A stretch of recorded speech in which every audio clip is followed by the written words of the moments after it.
Hi, Adrian here from the National Health and Fitness Academy. This evening I've got the great honour to interview one of my good friends, personal mentors, and the founder and managing director of the National Health and Fitness Academy, Dave Burgis. So this evening what we're going to go through is just a series of questions that have been submitted by the students in his current Bamboo course. So just a bit background on the Bamboo course. It's a specialised program designed for personal trainers to help them accelerate to get into the industry once they finish their Cert 3 and Cert 4. But to start off with, I'd like to get to know Dave a bit better. And Dave, can you tell everybody just a little bit about yourself and a bit about your background? Sure, mate. Well, first of all, I got into the industry around about 7 years ago. I was doing many jobs that I didn't really want to do. In the beginning, I actually quite enjoyed some of those jobs, but they weren't really fulfilling me. I didn't really get the self-satisfaction from them, and in the end, I wanted more. So what I decided to do is look for something that I thought I would actually enjoy, and that was either something to do with like a sports shop originally, but then of course a gym for me. So I looked into what I had to do to get a job in a gym, and all of a sudden I started to find all these jobs which required a Cert 3 or Certificate 3 and 4 in fitness. And at that stage I knew absolutely nothing about it. I didn't know what I had to do. So I researched it and found out that that was a full personal training course. So I went to a provider and I got enrolled. And against what a lot of people actually thought I should have done. So there's lots of people out there that'll always knock what you really want to do, and I found that was definitely the case with myself when I first wanted to get started into personal training. I did my personal training course, and then I started within the industry in that year, so I think that was 2005, I think maybe 2006, and became a full-time personal trainer. I actually started presenting too in the same year, so started teaching personal training, which I really enjoyed. I've had different personal training studios, so I've had 3 different studios, trained obviously hundreds of clients and thousands of students as well now. So it's been a fantastic time for me. I love the industry dearly, and I love nothing more than making people become great personal trainers. Definitely. So bringing it right back to the start, before you did your course, before you started doing a bit of research, what triggered that change in you and just wanted a different path? Well, I think, mate, there's always 2 main motivators in life. There's pleasure and there's pain. And for me, I just had enough pain in terms of I was sick and tired of going to work doing something that I didn't want to do anymore.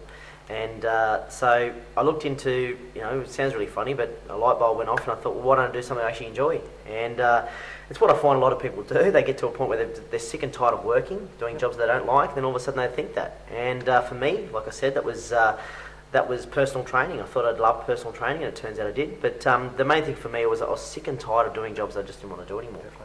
Definitely. And for yourself, mate, a lot of people, like you mentioned, you've trained a lot of people. Some of them have been actually high-end athletes and top-level trainers and that sort of thing. So what things do you believe that made you successful in the industry, and what were your biggest strengths and biggest assets? Well, I think, mate, for me it was that burning desire to become successful in what I was doing. I'm quite a competitive person. So for me it was always to try and become as good as what I possibly could. I didn't want to be average anymore. So for me it was that burning desire to do something with myself, and then after a while to really leave a legacy. There's nothing better than helping a person to succeed and do something that they never actually thought they could do.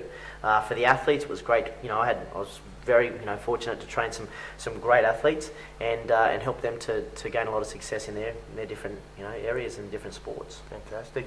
And at what point in your personal training did you decide to break away and do the presenting? It was actually quite early on. I was very lucky. One of my personal training teachers actually took a real liking to me and thought I'd do really well in it, which was a massive surprise to me because back then I was quite shy and I didn't really want to speak too much, and public speaking, I had a massive fear of public speaking. So for me it was really different, and at first I just went no, flat out. I didn't want to do it. So he asked me sort of what would it take to get you into teaching, and I just said, look, it's not something I want to do. And I actually thought about it and I thought, well, if I really want to challenge myself, this would be a great challenge for me. So I started teaching, and then I was quite bad at it, I think. So after a while, I developed my skills, and I got around the guys that were teaching and that were really good at it. And as you know, if you get around people that are really good at what they do, it'll only be a matter of time before you'll hopefully gain at least some of those skills to becoming better. So I found that after a few months, I started to develop some good communication skills in being able to speak and to teach. and then it sort of blossomed from there. So I was quite lucky. It was in the same year, so it was the same year I started personal training. Fantastic. That happened pretty quick for Yeah, yourself. absolutely. Yep. Awesome. And throughout your whole career, so obviously you've got your own RTO and stuff now too. Is there any point you consider probably the most challenging? Was it with the personal training, with presenting, or actually creating your own company?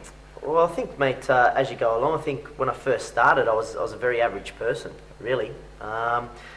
Small problems had come up, and I'd think they were the end of the world, So as you go through life, I think you get better and better, and you progress, and I think as you become a bigger person, the challenges seem less and less each time. But as you become a better person and you strive for more success, I think the problems probably are larger problems each time as well. So I found when I first started personal training was a challenge. That was a challenge in itself, and I found that the people and my clients were challenging.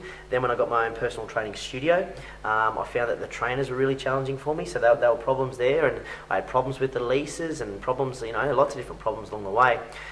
Then the final one, I think the biggest one, and especially these days, is the RTO, which is a registered training organisation, to be able to train people in the Certificate 3 and 4 in fitness.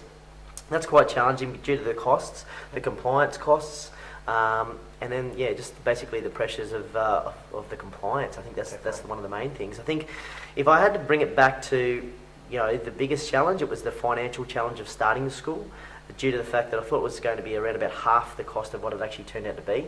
I think that if I would have known, I think sometimes you're really lucky, because if you know what the real costs are, you probably never ever do it. If you knew the challenges that were in store for you, I don't think you'd do a lot of it a lot of the time. So I was really lucky where I went into it thinking that it was only going to be half the cost and half the challenges, and otherwise I would never have got started. And I think once you're in it, then if you've got that burning desire to be successful and to do well, then you'll always find a way. Definitely. And as you mentioned before, you got pretty much hand-selected to go into presenting by one of your personal mentors as well. What kind of opportunities are there in roles like that for people come through their PT courses? Yeah, I think there are definitely always opportunities, and I'm always looking out for people that I think would be great. The challenge is that I still like to do most of the presenting myself. I like to make sure that the students have a really great education, or the best education that I can provide them with. But if someone's more skillful than me in a certain area, then I'm more than happy for them to take that. So I look for guys that are great with sales, like yourself. I look at guys that can do boot camps, group exercise, and I give them as much of an opportunity as what I possibly can. I guess to a certain degree the roles are fairly limited, but I think here's the thing I do know. If you're really great at what you do, and you've got the skills, you've got the knowledge and that burning desire, then you'll always be able to force your way into any position. Definitely. Obviously, great advice there for anybody who wants to get into presenting. But just back to yourself, obviously you've done the PT, you've done the presenting. What actually triggered the change into make your own course and be a provider for persons who want their Cert 3 and 4? Yeah, it was actually one of my clients I was training, and he was an athlete and he was a dancer, and he did extremely well. He's actually on So You Think You Can Dance, and he did really well on that show, and that gave him the stepping stone to go on and create a couple of dance studios and dance schools. So the guys were actually coming in doing a full-time dance course, and he wanted to make sure that they had some sort of qualification to fall back on, because the dance industry, entertainment industry is cutthroat. So there's not always a lot of opportunities. So we put this program into place, so having the Certificate 3 and Certificate 4 as well, so that they could go back and do some personal training, whether it be part-time or full-time. And it's been great, because many of those guys have gone on and done that now. But it just so happened that he needed me to come up with this. He approached me to come up with the Certificate 3 and 4, knowing that I'd been teaching it for a long time. And I put a program together, and like I said, it was about half the cost that I thought it would be. So the first couple of years were very challenging, and then I started to develop part-time courses, and basically the business is built through referrals, which is great, which is a great sign as well. But and now we do full-time courses, we do part-time courses. I was teaching in Sydney for a time, and in Brisbane, but these days we just base it on the Gold Coast, and it's great. The guys love it. Definitely. Now I know you've got a wealth of knowledge from all different backgrounds, your own training, your sales, your mentoring side of things, and you now have the National Health and Fitness Academy. So for everybody out there, how are you guys different? I think the main difference with us is that we're more personalised, and that we try and give as much individualised training as possible. So we always cap our class sizes to make sure they're nice and small. We've always kept them around about 12, so that the guys are doing really well. I know exactly where they're at, and I can help them individually.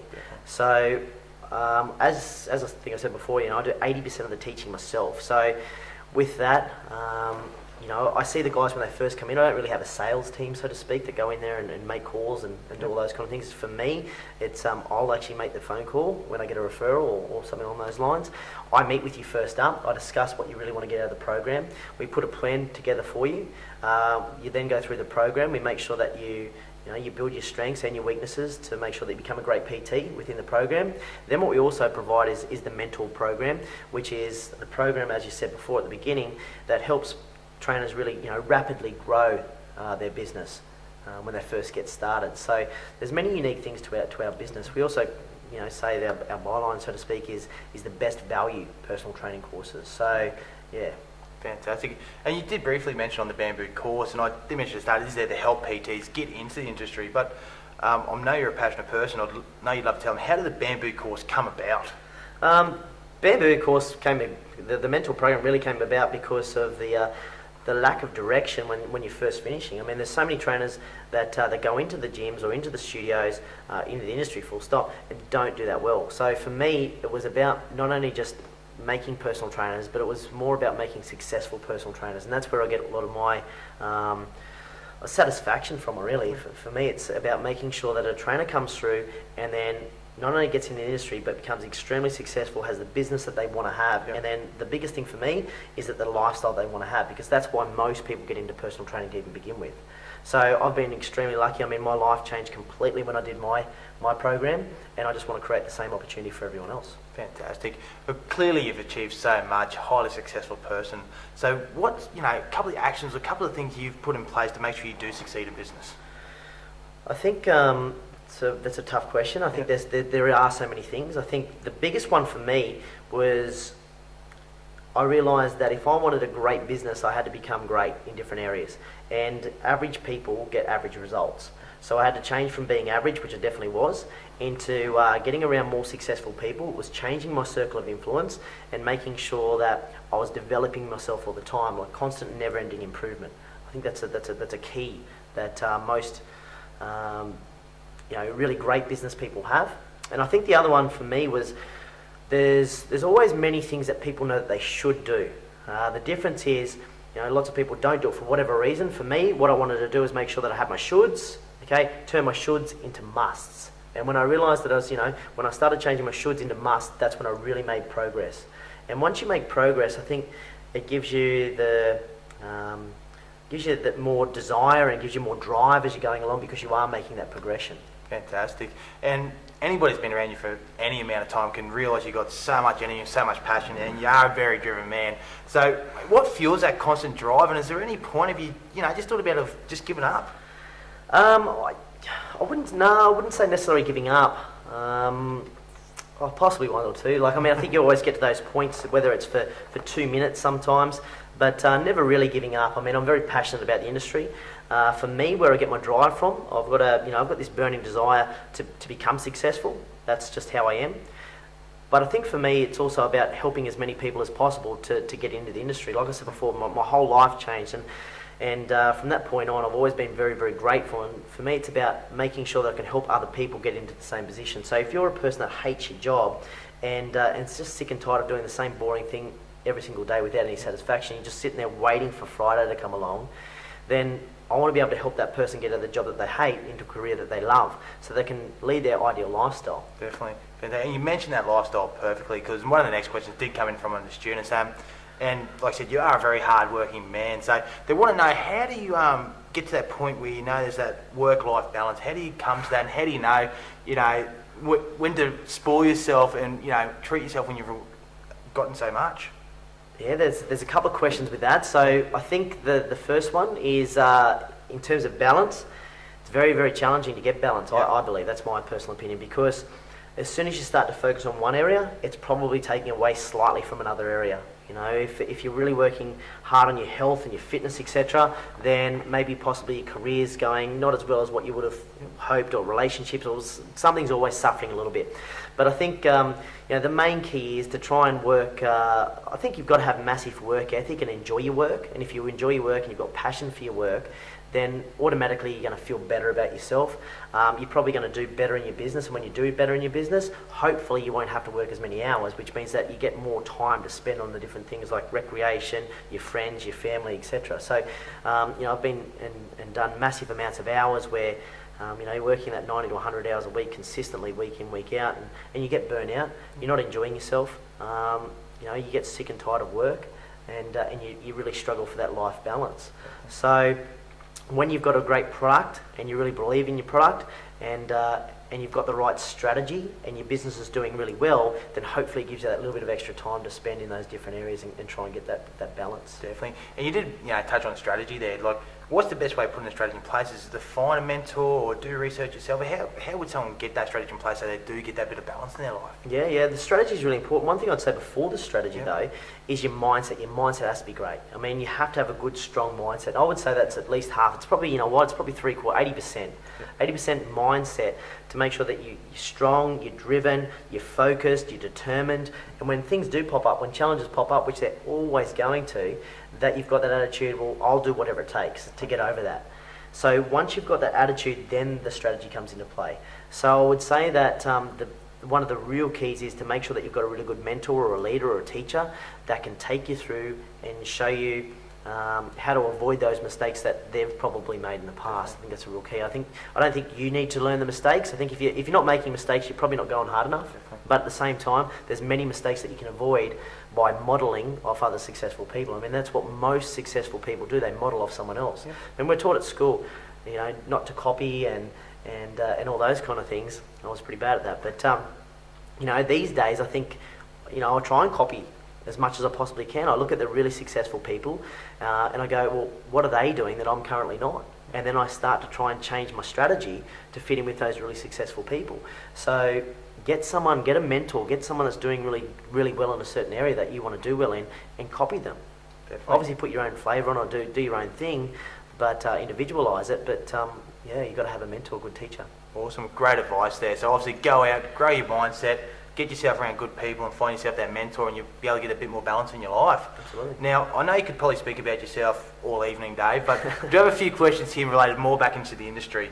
And the big one that pops up a lot from the guys is, what are a few areas where you would focus on to make sure you're in your industry for more than 12 months so you can build and sustain a successful business within the PT industry? Yeah, it's a great question. It's a challenging question. The first thing I would say is that most challenges really come from the trainers not having enough, for me, discipline. Yep. You've got to have that burning desire. You've got to go back to that mindset. You've got to have that drive, discipline, determination, dedication. And if you don't have that, then you're really going to struggle. The other thing I think is really, really important is communication skills. After all, it is personal training.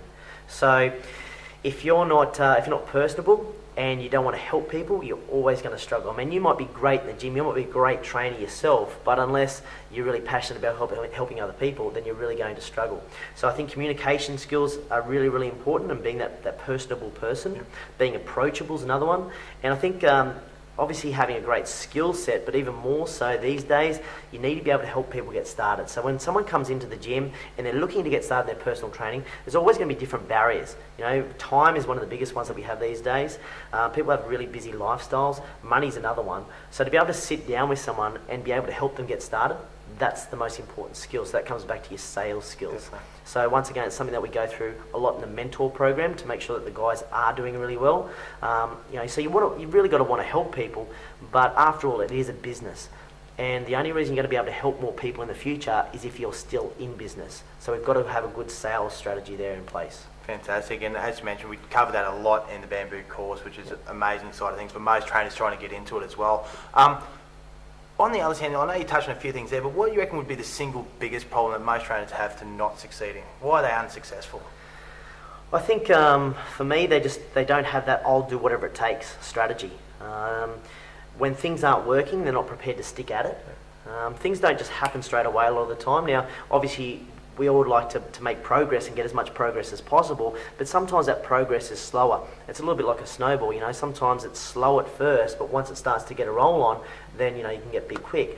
So I think that many trainers want to focus on too many different areas, 3 or 4 different areas. This is not really working for me at the moment. So rather than, keep pursuing it and keep working on it and keep trying to build it, what they do is they try and do boot camps and sell supplements and do lots of other different, online things. And I think they're all great, but I think you probably need to do those things once you've established a business. They're add-ons. And I think that a lot of trainers, instead of just staying consistent and doing the work and doing what it takes to build that business, they just keep swapping around and don't have the dedication or the discipline. Definitely. So just keep that focus, that drive on one area. A lot of guys ask too, obviously there's a lot of people come through and getting into industry at the moment or considering doing their Cert 3, Cert 4, and you do want to be in the personal training industry. So what would be probably one of the top key or one of the top skills for a personal trainer to have who is just starting out? What should their focus be? For me personally, I believe that their main focus should be getting a good mentor. I really do. I think that you could have all the skills in the world, but unless you've got that mentor there that's going to keep you accountable, keep you driving forward, make sure that you're getting that positive reinforcement, it's going to be very, very challenging for you. So I think the circle of influence is so important. We talk about it once again lots in the mentor program, but having good people around you and having that good business network, someone there that you can rely on, I think that's the most important thing to have. Fantastic. And you touched on before saying there are a fair few focuses within the industry itself. So you can go into a studio, into a gym, boot camps, so many different ways you can get into it. So for people going into the industry, what would be the best way to structure their business or best way to get into it to get the most back out? First thing I would say is it really depends on, for me, what you're most passionate about. So if you find you're most passionate about boot camps, for instance, then maybe you should focus on boot camps. But if you're most passionate on personal training, focus on personal training. I mean, boot camps can be a great way to, or outdoor sessions can be a great way, group sessions, of bringing more business in. But for me, it's about focusing on one certain area first. So find out what you're most passionate about. Then look at what you're going to be the best at. So are you the best at boot camps or group sessions, or are you the best at personal training?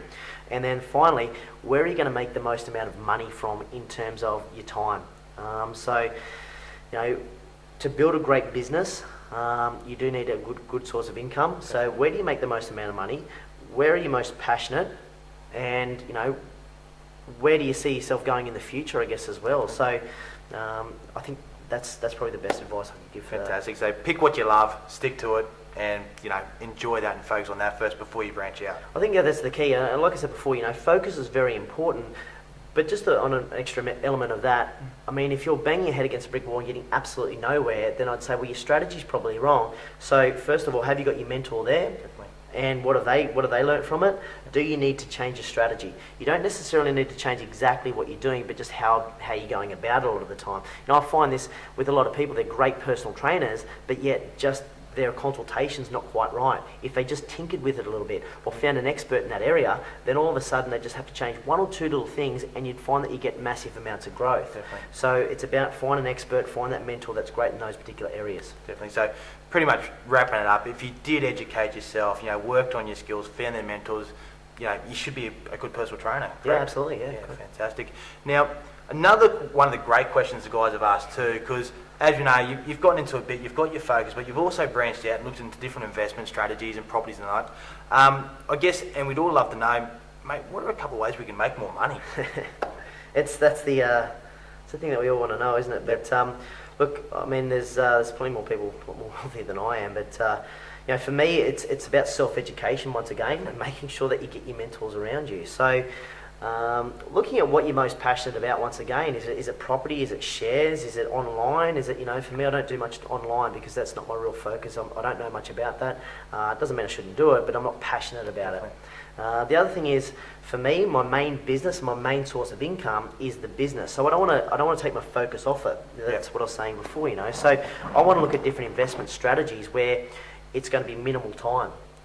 So for me, it could be shares, and in particular strategy that I use is what we call share renting or trading covered calls, and that's how I generally do it. It doesn't take me much. It takes me around about 30 minutes every month, and I get a good consistent income. It's not a massive, high return, but it's good for me. So it's about, okay, is it online stuff for you? Is it property? Is it shares? But you'll find, hands down, if you look back through time, it's always been the biggest or the best investment that you can make is a great business. Yeah. So many people want to look at different things in terms of passive incomes, etc. But I mean, if you really develop that business, it'll only be a matter of time before you can start gaining some passive income from it as well. Definitely. Fantastic. And apart from doing the bamboo course, mate, to accelerate your into the PT industry, the guys would like to know for yourself any personal books or websites or anything that you've used as resource yourself that were game changers, mate. Yep, absolutely. I think first of all, what I would say is it's extremely important to have good mentors, but it's also extremely important to have a good circle of influence. Yep. You know, so those people around you, who are the people that you're spending the most amount of time with? The main progress that I got in my life, where my life really changed, is when I was spending time with good people. You know, before that I was spending time with, they weren't bad people of course, but they were average people. If you spend time with average people, you're going to get average results. And that's okay for some people, and that's absolutely fine if that's what you want. But if you really do want to succeed and do better, then you need to get around people with higher standards than yourself in those areas, and automatically your standards will lift. So I think circle of influence is really important. I'm really lucky that I had really good mentors when I first started my personal training career, because they showed me a lot of personal development, so both on CDs, looking at DVDs, but even going to seminars. People like Tony Robbins has been great for me, just for mindset, etc. You might look at there's so many different books, and for me, I'm not a great reader. It takes me a long time to read a book. So as I always tell the guys, listen to audiobooks, and there's never been an easier way to get audiobooks. I mean, most of the time if you go on iTunes, you can download one within 10 minutes and start listening to it. You know, so you can listen to it in the car. So I take full advantage every time I'm going somewhere. I mean, if I go on a trip, I normally get at least 1 or 2 books read, just while I'm in the car. Yeah. And sometimes, people even say to me, yeah, Dave, that's okay, but as soon as I start listening to one, I start to drift off, and I'll ask, okay, what do you drift off? Well, I drift off into my own ideas. Well, how cool is that?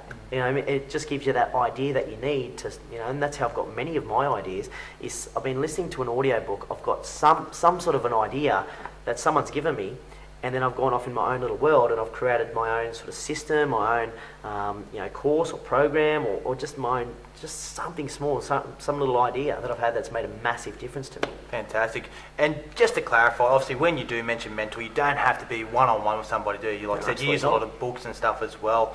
Some of your favourite mentors that these guys could probably access online, who would you suggest? First one is probably the guy that's made the biggest difference was Tony Robbins or Anthony Robbins. I've listened to pretty much all of his books these days, most on audio once again. I've even been to a few of his seminars. I've seen him speak 3 times now, and it's always great. Probably the best presenter I've ever seen anyway. But he's been really great. Robert Kiyosaki, he's got some really good stuff. I think a lot of people have heard of Rich Dad Poor Dad. That was a great book I've read. Richest Man in Babylon was a good little book that I read first up. But there's so many different people that I listen to. Kerwin Ray, he does a lot of business and marketing, and that's where I get a lot of my good stuff from. In terms of investing, in terms of wealth creation and education, 21st century education, Jamie McIntyre, he's created a great educational finance educations. And I think that's where I've got a lot of great stuff from in terms of my investing. So that would be my main ones. Yep. Fantastic. And guys, get on the internet, YouTube it, look it up, have half an hour an evening just to Google these guys even. Absolutely. And that leads on to probably the next question I asked. Obviously in our country, we've got a stigma of being the Aussie battler. Got to work hard to make your money. Mate, do you personally believe that the average Aussie can truly be successful and wealthy? The average Australian be successful and wealthy. I think it's an interesting question. I do, if they stop being average. Yep. So I don't believe that they can if they're just average. I think that if you're doing average things, you're going to get average stuff. That's just the way I look at it. So you've got to get to a different level, and so if you rise and you start to educate yourself more, and most of us, I guess, the little Aussie battler. Yep. That's mainly because we don't educate ourselves. I didn't get a massive, financial education or business education at school, did you? No, definitely not. So, and I find most people don't.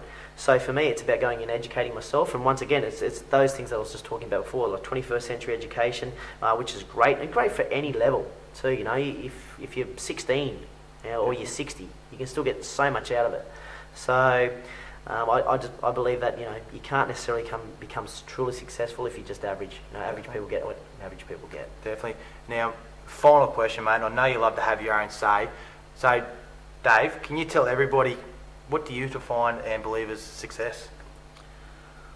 Oh, it's a really tough one, isn't it? Success. I mean, for me, it's an interesting question. For me, in the past, I would have said that it's to have a really successful business. And someone will go, "Well, what's success? What's a successful business?" And I guess I would have always gone back to money. These days, I believe it's a little bit different to that. For me, I see success as having my ultimate lifestyle. Yep. So if you want to develop, 20 hours a week into your business and 10 hours into something else, and you get to see your family on a constant basis, or as many hours as what you would like to every single day, then that's what success is for me. So getting to live your ultimate lifestyle is basically what I would define as success. It's having the things in your life and being around the people in your life that you want to be around. Definitely. So just doing stuff that makes you happy. Doing what you want, when you want, how you want. Awesome. Fantastic, Dave. Well, I hope, guys, you got a lot out of that this evening. Some fantastic insights. Now, for any of you guys that were looking to do your Cert 3 and 4 or want to continue on with the Bamboo course, Dave has got his website up, so go to personaltrainingcourses.net.au, send him an email, grab him on the phone. He's always welcome to have a chat. This guy works 24 hours a day. Happy to give you a buzz. So thanks so much for listening, guys, and we'll see you at the top. Thanks, mate. Thank you.